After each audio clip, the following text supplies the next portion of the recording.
તો પછી આવ્યા ભલે તરુબેન. ભલે વાંધો નહીં.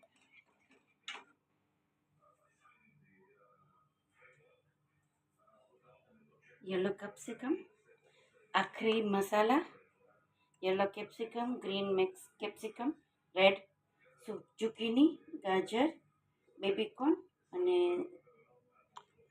લેટુસ અને કટ મેક્રોની. અને આને ગ્રેવી, ટમેટાને ગ્રેવી કરી નાખી.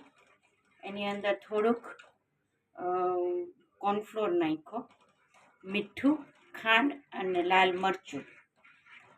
અને એની સાથે આખરી મસાલા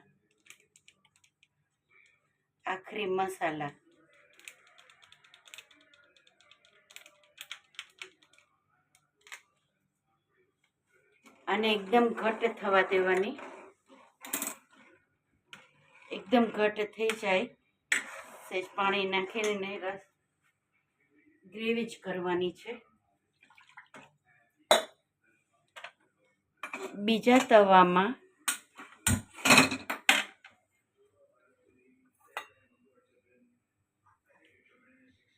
ગીતા ઓઇલ મિલનું તેલ લીધું છે.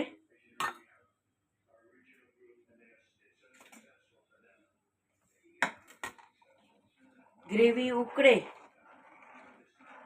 ત્યાં સુધીમાં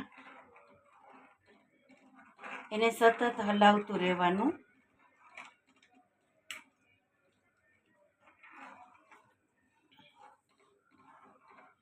ગ્રેવી ઉકળે ત્યાં સુધી સતત હલાવતું રહેવાનું.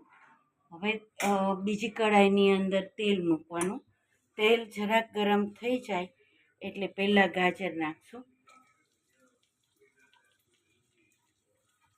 બેબીકોર્ન નાખશું,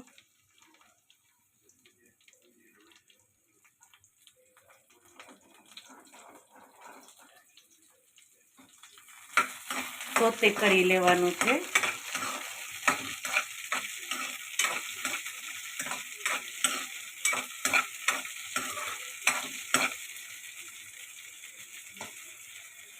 લેટુસ નાખશું, येलो कैप्सिकम, ग्रीन कैप्सिकम,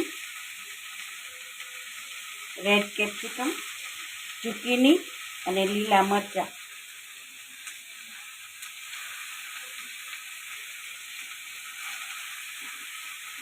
વચ્ચે વચ્ચે આને હલાવતા રહીશું.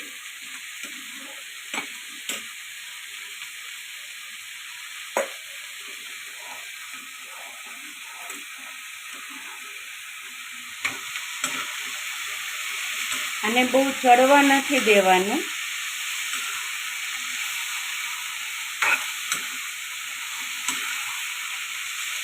આને કાચા પાકા જ રાખવાના છે.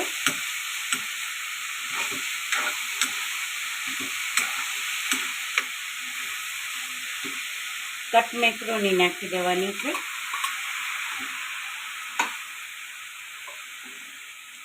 એ થઈ જાય એટલે ગ્રેવી આપણી અંદર નાખી દેવાની છે.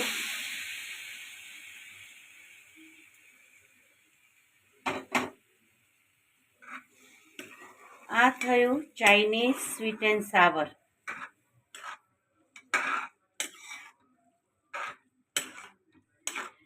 સ્વાદ અનુસાર મીઠું, મરચું અને એ રીતે તમારે નાખવાનું છે. ખટાશ નાખવી હોય તો ટમેટાની છે જ, એટલે જેને ઉપરથી જોતી હોય તો નાખી શકે છે. ક્લોઝઅપ લઈ લે.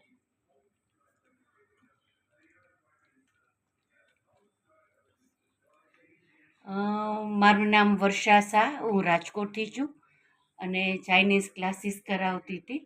તો આ થયું સ્વીટ એન્ડ સાવર.